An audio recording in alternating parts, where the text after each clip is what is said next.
Okay guys, we're going to look at completing that edge transition, maneuvering a basket safely and efficiently over the edge for the purpose of a high-angle rescue with a patient inside a rescue litter, rescue basket.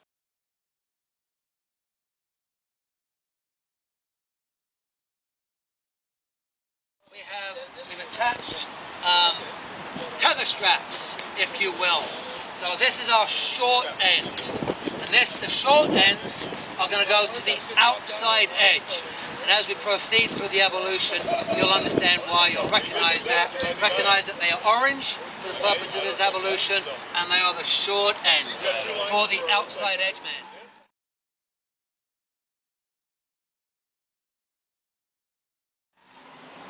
When we come to the inside edge man, the inside edge man has a much longer strap, and these are going to allow him to reach further because they won't be over the edge, and they are red. Okay?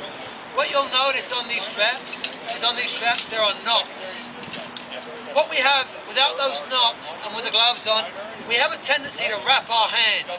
You do not want to wrap the hand. With these knots, you'll feel like you get a good grip. You do. Your hand's not going to slide, and if it does, it's going to stop at that knot. Okay? So we tie a little overhand safety knot into our tether strap, and that gives us a much secure hold of the patient without wrapping our hand.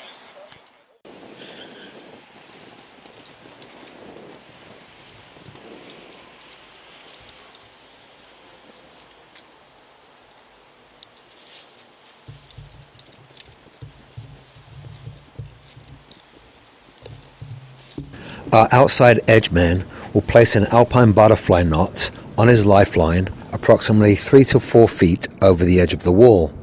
This will constitute his primary attachment point. The inside edge man will be attached to a separate line.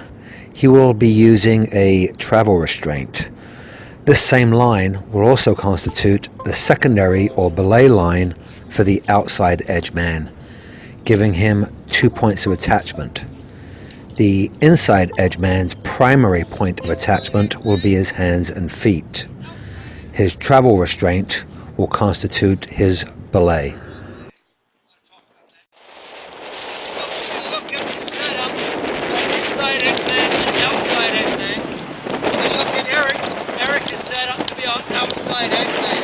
He has a primary with a positioning device. This can be a Prosix, it can be a camming device, it can be an ID, it really doesn't matter. That is backed up into his main in case the Prosix slips. In addition to that, because he is the outside edge man, he must have a belay. His belay goes into his sternum, his secondary point of attachment, so that in the event of a mainline failure, he is still on his belay.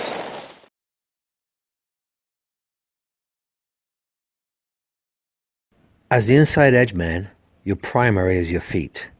In the event that your primary fails, your backup is your Prosix belay.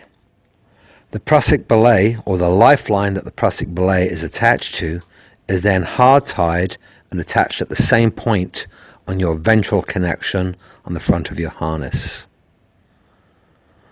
Once these connections are made, you are now ready to assist your outside edge man over the edge. So, guys, we'll do this bridle. Set the bridle. Do I want the bridle long or short? I want it short. I want it as short as possible. Yeah. How short can it be? All the way As to short his as it chest? can Catenary angles, 90 degrees, right? If we go to 120, Yeah, that means that 200-pound Yeah. load is 200 pounds on there, 200 pounds there. All about the angle. So, were you ready, Tom? Oh yeah. Okay, so this is the bridle that manages our rescue basket. When we look at the bridle, we want the bridle as close as we can to the patient, remembering our catenary angles.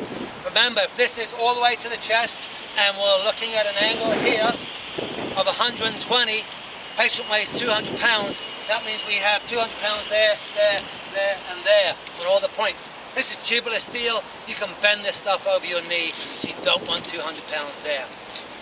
From there we have our main. Our main line is orange, going into our friction device. In this case it's an MPD. Our belay is our blue line. Our blue line has a pigtail into the patient's rescue harness, so that should the basket fail, we have our secondary point of attachment. First, second, into the patient's rescue harness. That's in an inline 8, okay?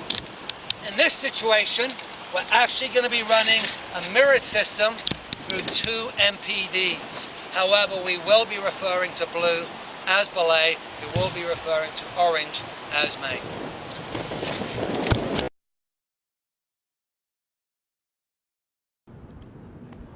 Once the edgeman has both his main and belay attached, he will lower himself gently down the side of the wall with assistance from his inside edgeman, who will manage his lines, ensuring that they clear any obstructions and maintain firm contact with the edge protection.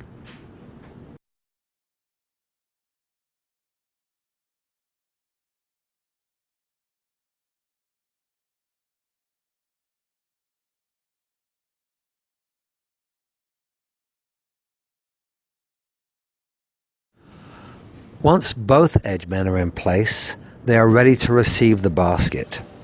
The outside edgemen will maintain control of the basket edge that is closest to them, being the outside edge, while the inside edgemen, utilizing their tethers, will maintain control of the inside edge of the basket. The objective being to keep the basket as horizontal as possible.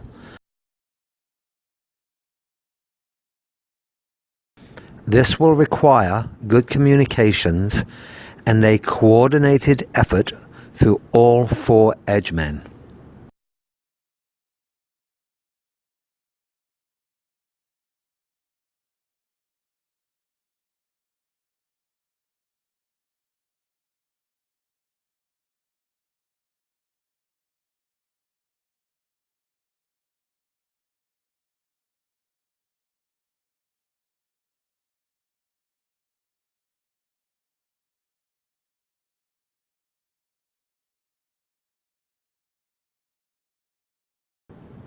With the basket now securely in place, the inside edgemen will assist the outside edgemen back to the top of the roof.